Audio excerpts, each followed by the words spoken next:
Okay, we're gonna take a look at the FTSE, the FTSE 100. This is the UKX. This is the top 100 stocks in the UK, and it's the Financial Times Stock Exchange 100 that we're looking at. And I just want to point out that we are in a credit contraction cycle here, and so we get our drawdown, and then usually you get sort of two bounces in a credit contraction cycle.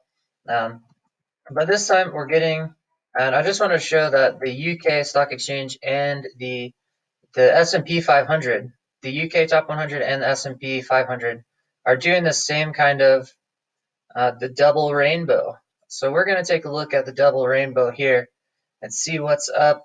And for the people in the UK, um, the S&P might be a good spot for you to look because this is a credit contraction cycle in the world dollar system. And so it's affecting everyone across the world. And this is the euro dollar international banking system. It's a contraction in the whole world dollar. And so it's affecting all the markets, and so you can see this shape across all the sectors in the S&P. You can see this shape in the stock exchanges in the other countries. And we just had a big move down overnight in both the FTSE and in the US. And let me jump over to the S&P because the S&P is getting much cleaner shapes that are a little bit easier to do technical analysis on than the FTSE. But let me clear this off and let me show let me show some stuff that's going on. We have a bunch of cool patterns here to point out, and I've drawn an ellipse here that moves when I scroll. But here we've all right. So let's just cover the double rainbow. I'm calling this the double rainbow, and it looks very similar to the FTSE, just curved, and you're getting reactions across the bottom edge, and you're getting reactions across the top edge. But as you can see, the reactions aren't just hitting it; they're tracking it. Like they're going along the angle of the curve. You're getting these hits up here, and then this is along the angle of the curve, and this little top here, it grinds on the angle of the curve, and then here we got our first downhill angled reactions. And so it looks like the circle is turning over and we're getting this circular shape, and now we've jumped up to the top edge and we're getting this grinding activity here. And so we have a bunch of really interesting things to take a look at. We have our financial crisis trend line here. This is the 12-year trend line. That's the bull market line that supports the entire run off the bottom of the financial crisis. 12-year long tangent line to the whole bull market curve. And we have a 2-year long tangent line here that we've already backtested and broken. And so we're looking to see if we're backtesting and breaking this financial crisis curve, or if we're going to stick to it for a little bit longer. And how is this credit contraction cycle going to play out? Where are we? Because we get into June here. And so we kind of switch into the third quarter here. And so there's a gray area where this is going to end this cycle and switch into the next one. All right, so I've zoomed in here. This is a 5-minute view. This is really tight. And I'm going to do some technical analysis on this top edge of the circle where we've just gotten up to on the S&P. And look at what we're getting here. And so you can see that we're getting a bunch of action that's following this outer edge of the circle, but it's more specific than that. And there's this kind of reversal shape that we're getting twice here in a row. That's pretty interesting. So you get a kind of a rolling top, and then we get a peak, and then we get this kind of swooping rising wedge into a 5-wave down,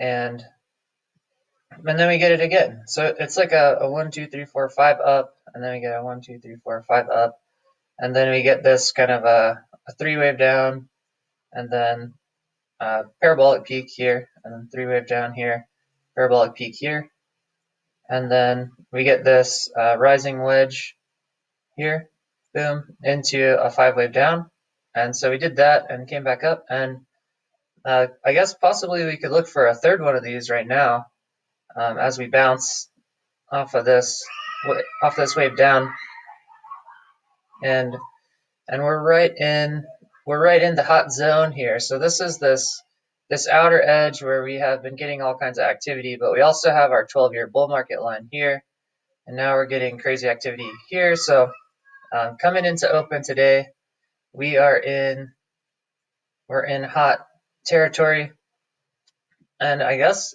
we could see if we get another one of these kind of shapes around the edge of the circle, potentially underneath it, I guess, again this time. Yeah, so let me jump out though, because I noticed this shape yesterday, and then I was looking at this, and this happened after close, but I was talking with my friend Chris about this, and I was like, yeah, we're gonna get another one of these. We're gonna get another one of these things right here. And it wasn't quite as long. I thought it was gonna hit like over here, but we did get it. And I wanted to jump out and show. Let's go to the 1 hour.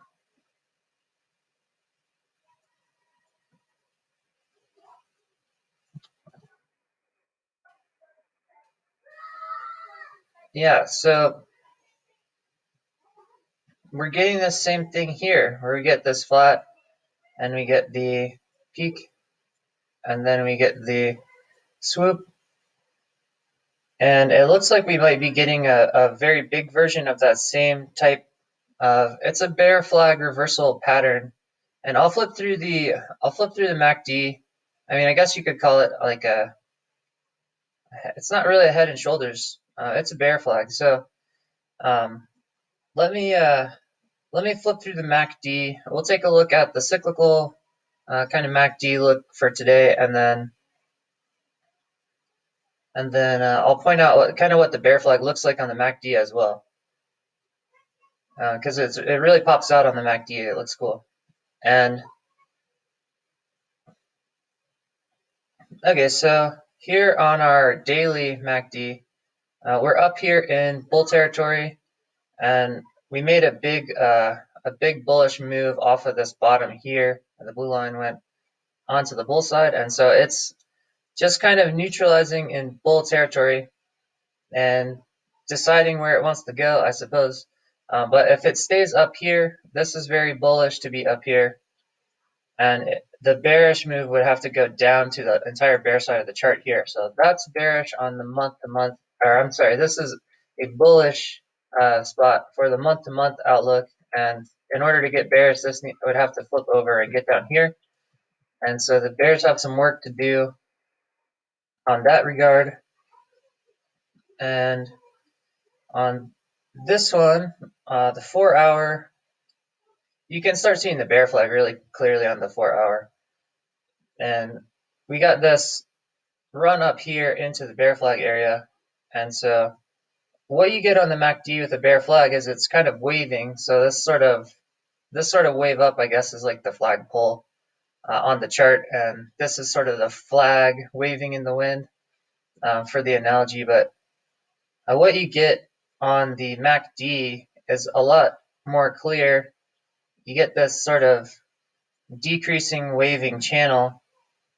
And so you can see here that the majority of the activity is on the bull side of the chart. I mean, from back here. And so this is a bunch of bullish activity waving on the bull side of the chart, but it keeps waving lower and lower and lower. And so a next wave down here would go, and it looks like it's going down now. So if this turns over again and does another wave down to here, and to the bottom edge of this thing, I mean, that would be potentially like this area on the S&P chart. And so that's the bear flag kind of downside target. Just for another wave of this cycle, it would be a slightly more bearish wave probably than last time, just based on the general shape of this thing. And since we've been getting reactions around the bottom edge of the top edge and then the bottom edge of the circle, it's just a really obvious target to just expect another reaction around the bottom edge of the circle here. and that's the kind of bear flag case. And we have this bear flag turnover pattern that we've seen a few times. I don't know if we got it here as well. Maybe. I'm zoomed out a little bit, but it does kind of look like a rolling top and a wedge reversal there. So we may have gotten that kind of reversal pattern on that one as well. And so as far as this the double rainbow goes, I mean, just looking for, you know, grinding action on this side and some more grinding action down here if we get down here. And we've been getting a lot of kind of W-shaped bottoms. We got a single one here, but we've been getting a lot of W's, and you get like a W and a grind and a W, down, grind down. And then this one is an interesting kind of double W. We got like a little W at the bottom, but that's a cool one. But yeah, those kind of W shapes are really, really common for a bear bounce, and it's called a bear trap when you get that W reversal, and so that's what we would be looking for down here. Would be a bear trap around this area, which would probably go back out to the circle again. And so that's just kind of the waving pattern that we're getting now, and it potentially is continuing. And then if we flip through, okay, so right now, the daily MACDs are neutralizing in bull territory, and this is still in bull territory, and it's turning down, and so that is looking for a bearish move out of bull territory on the 4-hour. That's kind of several week outlook, and then we're getting down towards bear territory and headed down here. And then 2 hours, and it's already in bear territory here. And then 1 hour, kind of looking out to next week, it's doing a little freeze move and coming back up here.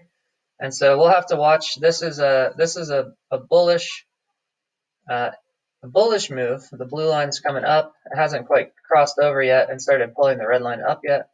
And we'll see if this bullish move can make it across and start pulling the red line back up during today and over the weekend here. This is the hourly. Or yeah, so this is kind of can't tell where we are based on that. It's a bullish move in bear territory, and so that wants to come up right now, and it looks like it's flipping coming into today, and it's coming up, and we're coming up still in bear territory, and right now coming into open, we're getting bullish and still headed up. And let's see, we've had a couple divergences here. Okay, yeah, so it's just headed up into, I don't know if it's really close to open yet. I think open would probably be a few hours from now, but and then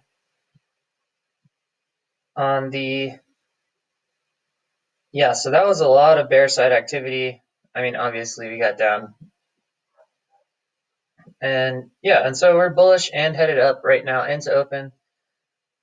So this looks like a legit bounce off that down move, and we'll see if it's like a bear bounce that reverses, or if it leads into more bullish action and actually gets up here on the bull side. And so it's pretty hard to predict what we're doing right now from the momentum. We're just seeing a bullish move, but we do have really good targets here on the on sort of the cyclical level. So if we adjust this to where it's getting all the reactions, I mean, we have for a bullish move, it looks like we're going bullish. We just have this, this line that we like, and we just get potentially just more action around this line.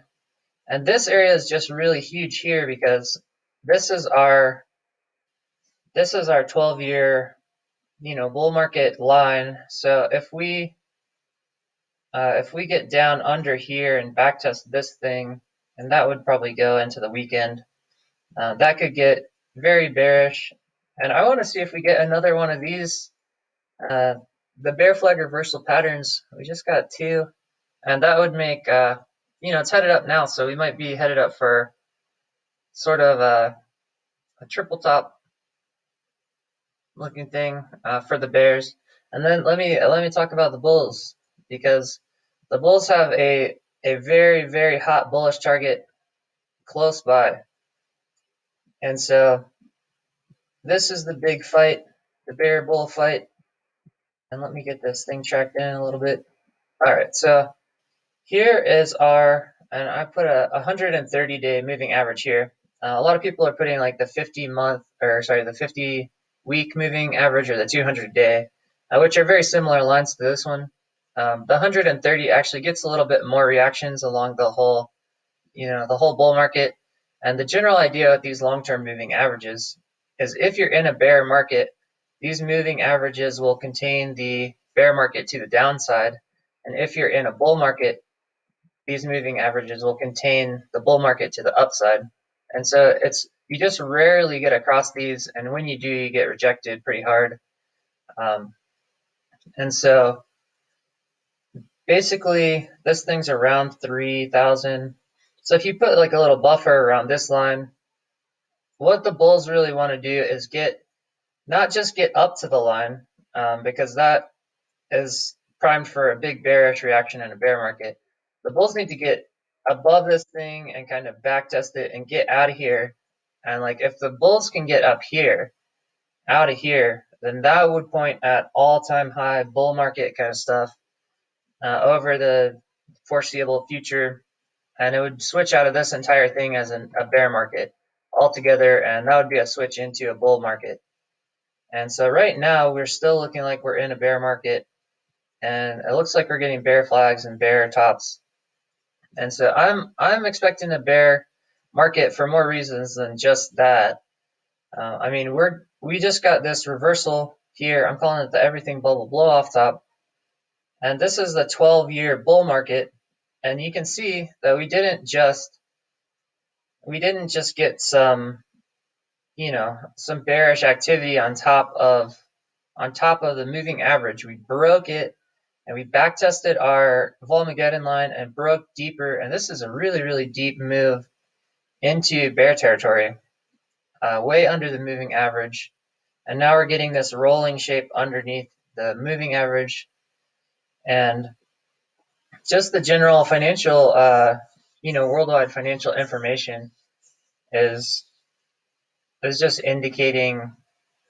I mean, this is the FTSE video, right? So the UK has announced that this is the biggest recession in the UK in 300 years, and UK has just sold their first negative interest rate bonds, and the American, U.S. Treasury bond market, the futures market has started to price in negative bonds into America, and the Fed's like, oh, we don't want to go negative. And really, the Fed doesn't really have a choice what they want to do with them. I mean, they can try to control them, but what happens with the bonds and the interest rates is the bonds just trade based on inflation and GDP, and we have massively, down GDP right now, and we're in a credit contraction down cycle, which is deflationary down cycle right now on the whole world monetary system. And so that is just aiming for lower interest rates right now. And if the interest rates trade lower, if the bonds will get more expensive as interest rates go down. It's inverse. But as the bonds trade higher, it pushes the interest rates down, and that's when the Fed does their emergency announcement. Like the Fed always likes the interest rates to go up, so if they see an uptrend in the interest rates, they're like, oh yeah, we're going to be raising these interest rates, for the foreseeable future. And they said that last year, and then they're like, oh, okay, we're gonna freeze it here. They saw it stop going up, and then they're like, yeah, this is the interest rate, we're holding it here, and then they're like, oh no, emergency thing during this contraction cycle, like emergency rate cut, emergency rate cut. That's not even on their planned schedule, because they didn't see it coming down apparently. But they don't control those interest rates, and right now they look like they're headed negative. We're already got negative rates in London, and yeah, and so the thing with the negative rates is it paints a deflationary outlook long term. And by deflationary, I'm not talking about the price of food or something like that. Um, what I mean is the inflation versus deflation debate. Uh, if you look at the world monetary system, basically you have the U.S. dollar as the. It's not just the world reserve currency. It's the dollar standard that all the other currencies in the world are based on. And deflation, you have the dollar, and in a deflationary scenario, the other countries would be inflating their currency more than the dollar. And then the deflation part is the world commodities prices actually go lower than those currencies. And so you have this kind of US dollar reserve, uh, you know, dollar standard, and then other currencies are decreasing to the dollar standard. And then you have commodities even going lower than those currencies. And that's a really scary deflationary scenario in the world monetary system. And that would be the backside of a bubble, which it looks like we're on the backside of the everything bubble right now in the first big contraction cycle here. Um, and this contraction cycle should end here in a month or so. And we should switch out into an expansion growth phase here. But those interest rates are really important for determining the deflation versus inflation scenario. And so if interest rates are going up, then that would point to a big upward reversal out of here in the stock market and a quick recovery. And if the interest rates are going down, that points at a much lower recovery and long-term kind of deflationary scenario where we would just go down the backside of this bubble. And that's what it looks like to me right now. It's just a long-term bear market.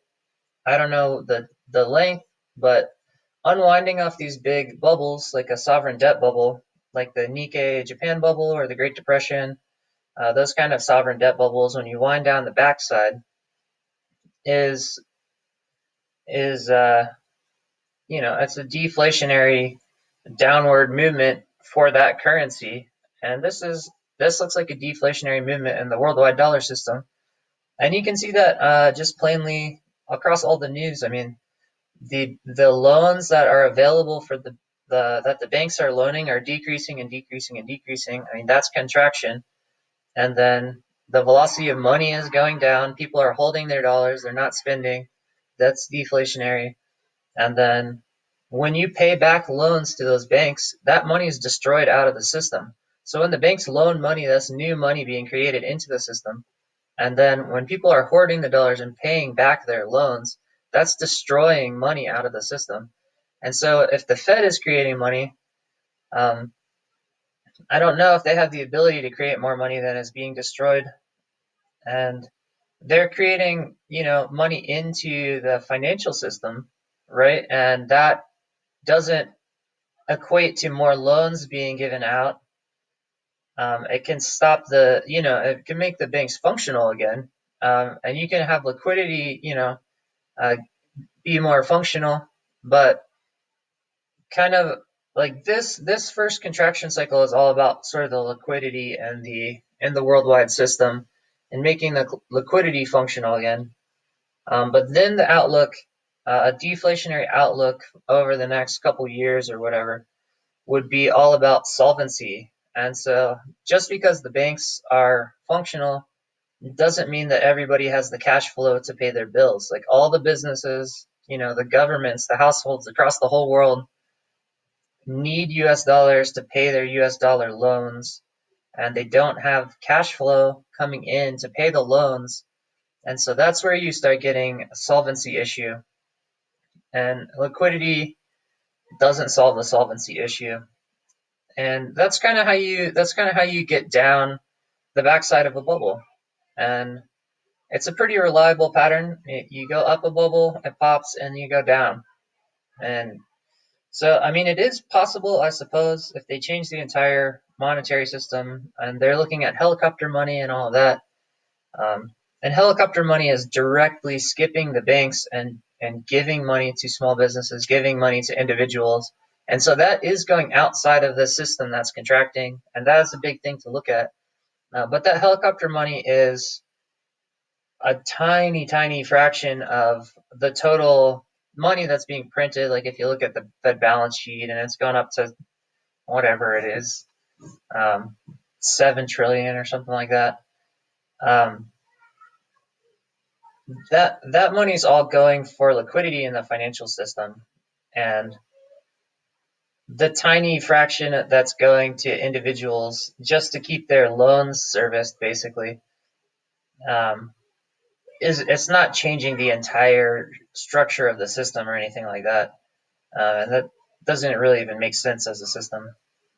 But yeah, but we'll have to, keep an eye on the changes in the system, because there's huge changes in this monetary system that have happened already. I mean, basically the collateral that all of the international banks are holding on to, that they use to make all of their loans, has gone bad. I mean, the oil has crashed, and now, the corporates have crashed, and now they're using way more housing, mortgage-backed securities as collateral in the repo market. And so eyes on the mortgage-backed securities now, but the last time we had mortgage-backed securities going out of control in the repo market was the housing crash. And so you have all of the things right now. All the collateral is bad, basically. And so this is a huge, huge, huge deal in the international monetary system, and it's just massive downside risk in the market. And those interest rates are key for just seeing if we are looking at an inflationary outlook, which would be up for commodities, so like up for oil, up for silver, and it would be an up signal for the stock market. Or are we getting negative, lower interest rates, which would be holding commodities down, oil and silver gets complicated, and down kind of look on the stock market. But it looks like gold in both cases would be a good thing relative to dollars in the inflationary or deflationary scenario. So basically, gold is my generic long position through this bear market. And that's sort of it's not just insurance. Like people say gold's insurance, like hold 10% gold or whatever.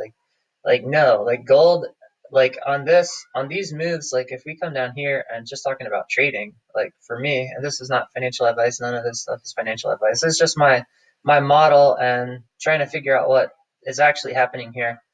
But so like if we go down here, like I don't want to hold gold on a big down move, because gold sells off during down moves. And it's only good on the ups. So here, like if we bounce back here, like this up move would be very good for gold. And so, I mean, my generic plan is basically just figure out what to short on the way down and hold gold on the way up. And that's the general plan for this credit contraction cycle as we're bouncing around. And then it gets tricky as we switch into an expansion phase over here. I don't know how good gold is. Gold should be good. It should be okay.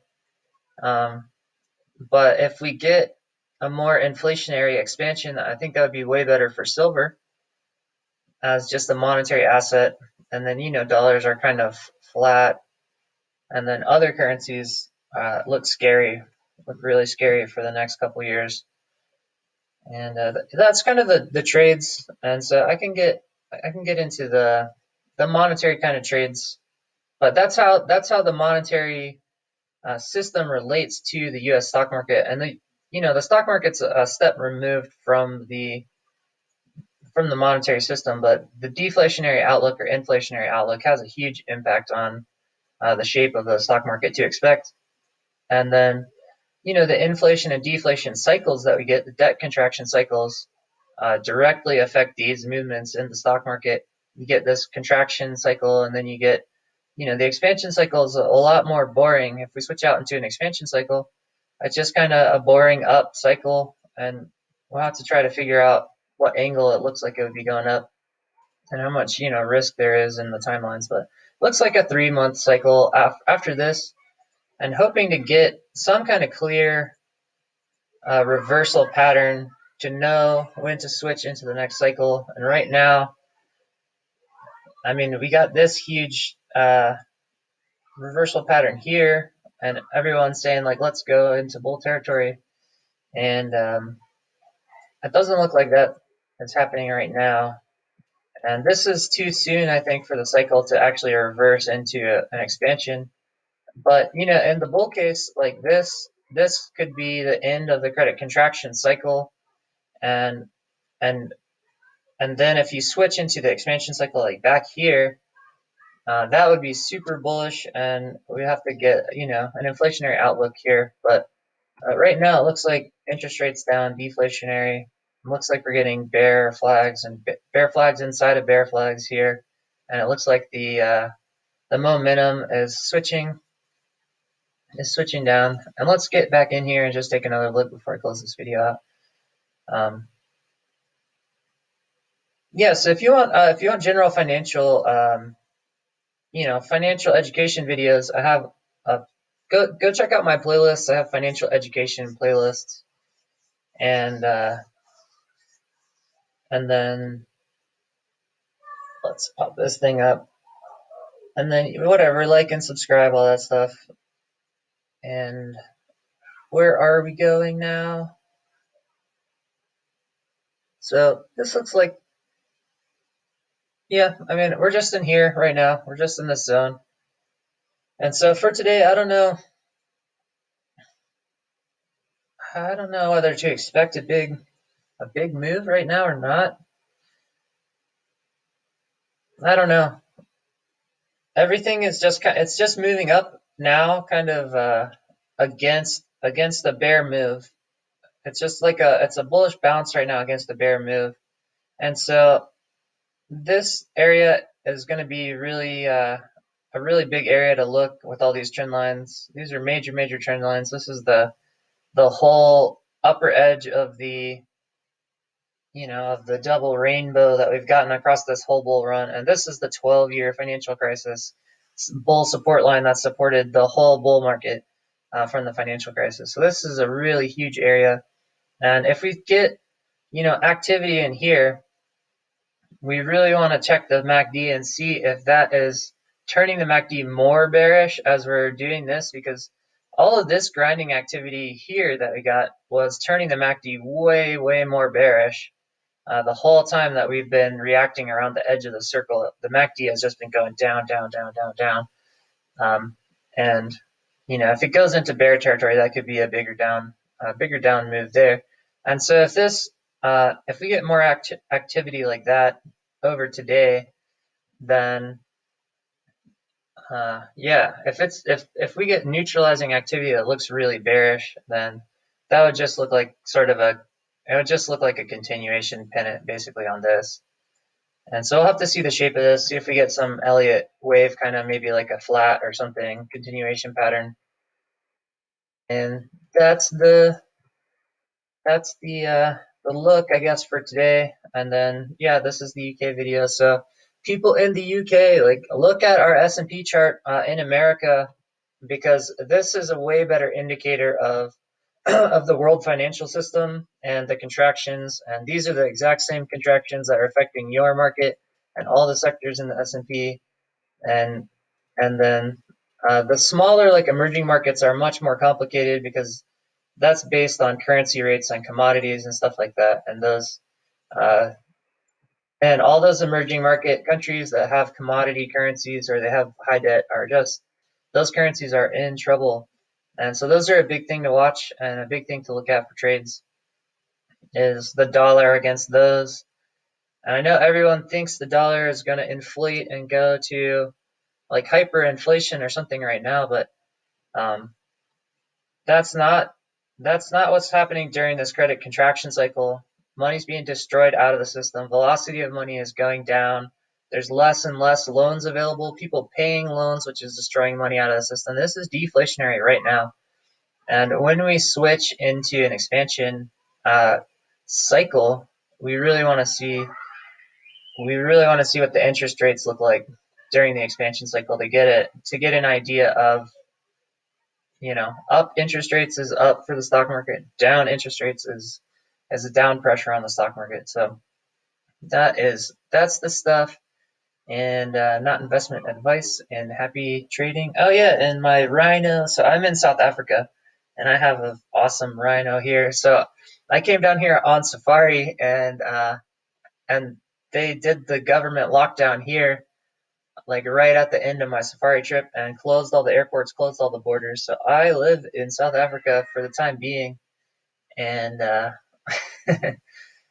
and so South Africa is one of those really interesting commodity currencies because South Africa has pretty big dollar debt, but it's a commodity currency, where they're exporting minerals and all that stuff, and just very, very high risk. It's already devalued once pretty hard against the dollar, and it's high risk of doing that again over the next couple of years. And there's several currencies like that to look out for. As far as FX kind of trades, the dollar, man, the dollar as not just the reserve currency, is the dollar standard. Like, all the loans are dollars. People need dollars to pay the loans, and the other countries can just inflate. They can inflate against the dollar, and there's no way the dollar can really catch up. If the other countries want to inflate to decrease their debt burden and to make their commodity prices cheaper so that they can sell them to pay the debts, the dollar just can't really keep up with other countries trying to deflate. Even the eurozone is a really big currency, but it's on the dollar standard as well, and so that would be a really big one to look out for. If the if the EU gets in a bunch of trouble, and uh, and the EU looks like it wants to disband or something. I mean, we're getting, Brexit, but now Italia exit. Like, Italy is trying to get out, and we have Germany saying, like, no, they're not going to support everyone else, and it's a big fight over the euro system. So that would potentially be the biggest dollar trade, is the dollar going up against the euro collapsing, if that takes shape. And that's a wait and see kind of thing. I don't know, maybe into next year or something, but that's a really big one. But yeah, I mean, just watching these currencies is a big deal, man. Like, Brazil's already crashing to the dollar, and South Africa and like India has really high debt, and China's pegged, so that's a weird scenario. But like Canada and Australia are commodity currencies; those are bigger ones. It's really important to see what's happening with all of those. Also, in addition to the interest rates, just to really see what it looks like. And yeah, man, the stock market, it's crazy. It's crazy. So good luck, and happy trading.